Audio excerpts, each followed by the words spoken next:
Oh, this afro. So good. Did you spray it? Do you want to spray it? You good? I'm good. Yeah, that look good. You just messed up my bangs. Did I? Oh, sorry. All right, boo.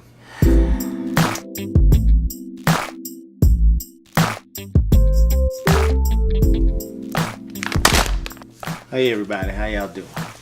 We are back with another video, and the title of this video is Resolving Conflict with Your Spouse. Now, someone asked us to do this topic, and not only one person, but we've been talking to a lot of people about this particular topic, but someone specifically asked that we tackle this one.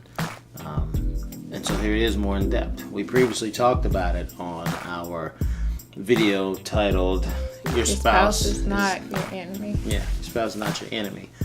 But today we're going to go a little bit more in depth with some very good tips, and just to show how we do what we do, where we're not arguing, where we're not fussing and fighting over those little conflicts, because everybody has conflict. We have conflict. The couple that you see that seems like they have the bomb marriage, they have conflict. The 80-year-old couple that's been married for 50 or 60 years, they have conflict.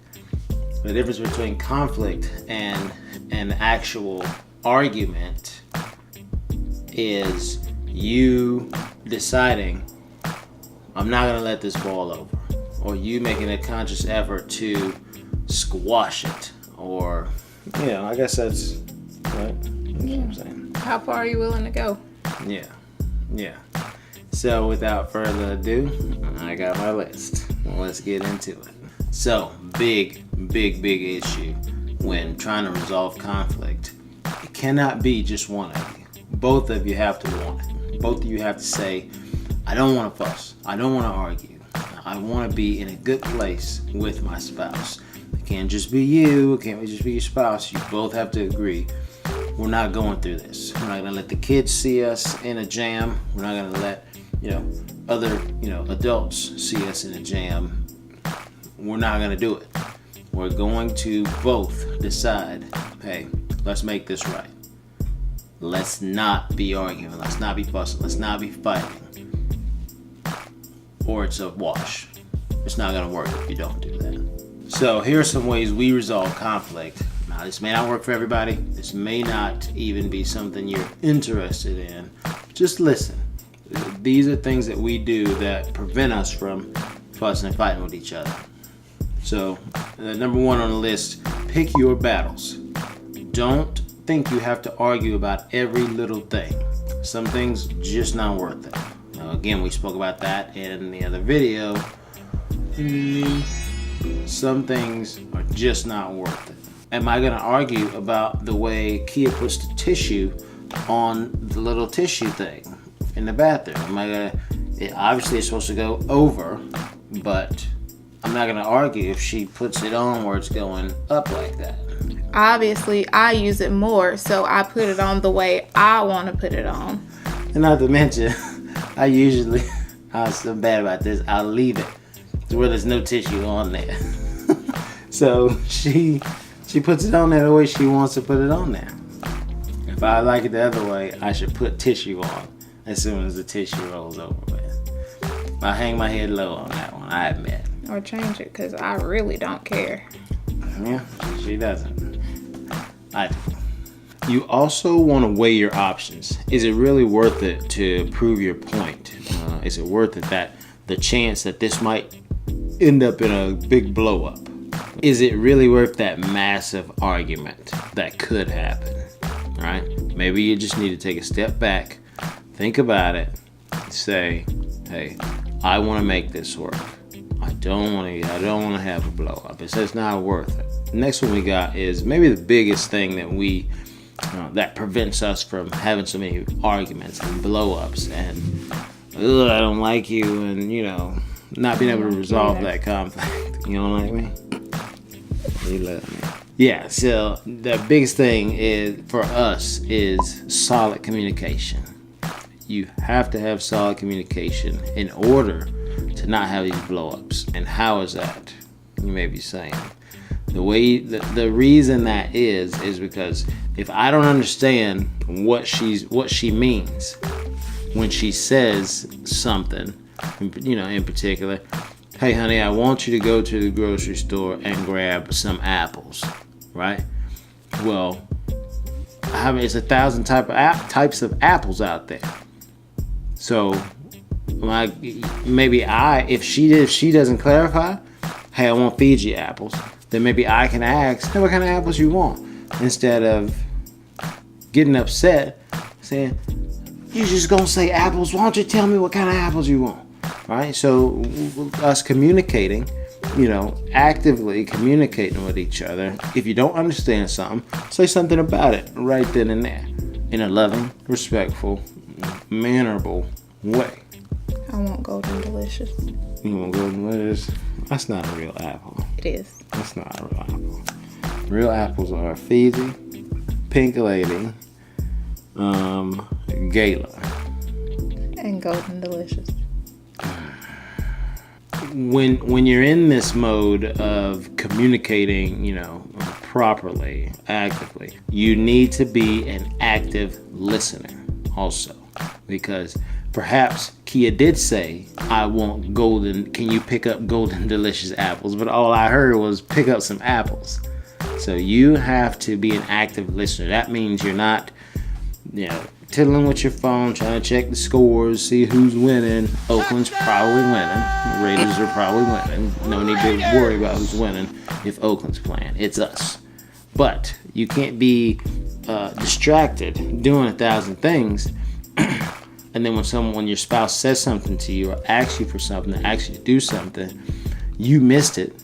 You can't get mad at them because you missed it. You weren't actively listening. That means you're not distracted by 1,000 things, and you are engaging with that person, your spouse, in order to hear and understand fully what they're saying. And you need to be responding to what they're saying. You need to respond, so that person knows you're listening to them. Saying things back, repeating it back to them. Reiterating. Which you're very good at. I do it all the time. Even when I shouldn't. But repeating what they're saying so they know you understood. Oh, honey, you say you want some... Did you say Golden Delicious apples? Or something even, simpler than that is, man, I hate Golden Delicious apples. And that brings us to our next point, which is seeking understanding. Seek to understand what what your spouse is saying. Don't just blow up or because you don't understand, just get mad, stomp off, walk away, cop an attitude, and then giving your spouse the silent treatment. That's not okay. Or taking it out on the kids, you know what I mean? Or doing something in retaliation because you don't understand what your spouse means or what your spouse is saying. Just ask. And again, back to the active listening. Give your undivided attention so you can understand what they are saying. Another thing you want to do is choose love and peace over being right or wrong. It doesn't matter if you feel like you won the argument, or you feel like you have to win the argument. We said this in the your spouse is not your enemy video, but if you win the argument, or if you feel like you won the argument or you won the little battle, then you both lose. You need to be seeking to win with your spouse. And that means choosing love and peace over being right in your argument. Another key way to resolve conflict is maybe not right then and there. Maybe you need to take a time out and pray.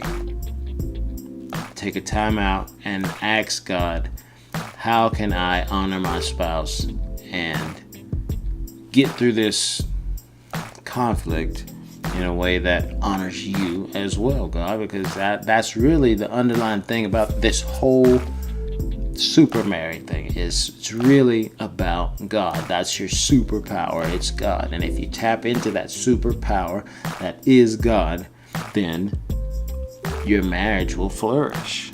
You want to make sure that you're resolving conflict in a way that honors God and honors your spouse at the same time. So if that means stopping right there, taking time out and going to God and praying, saying to your spouse, hey, let's get back to this issue in 10 minutes, 5 minutes, 30 minutes, an hour, and then you go and you pray and you talk to God and you listen to God. You can't just sit there and talk to God. Sometimes you gotta be silent to hear from God. You can't have all these other distractions, phones, tablets, TVs, people. Sometimes you gotta pray and you gotta listen. So you gotta sit and you gotta listen and ask God to speak to you about your issues. We all got issues, about the current issue, whatever's going on, whatever the conflict is about. Ask God to speak to you about it. How can I, talk to my spouse and honor my spouse and honor you, God, in this conflict? All right, party people, that's going to do it for part 1 of our conflict video. Y'all stay tuned for part 2. It gets even better. And please hit that follow button if you're on Facebook. If you guys are on YouTube, go ahead and hit that subscribe button. You can hit the bell to get notified when we post a new video. And remember to clock in every day for marriage, because it is work. Talk to y'all later.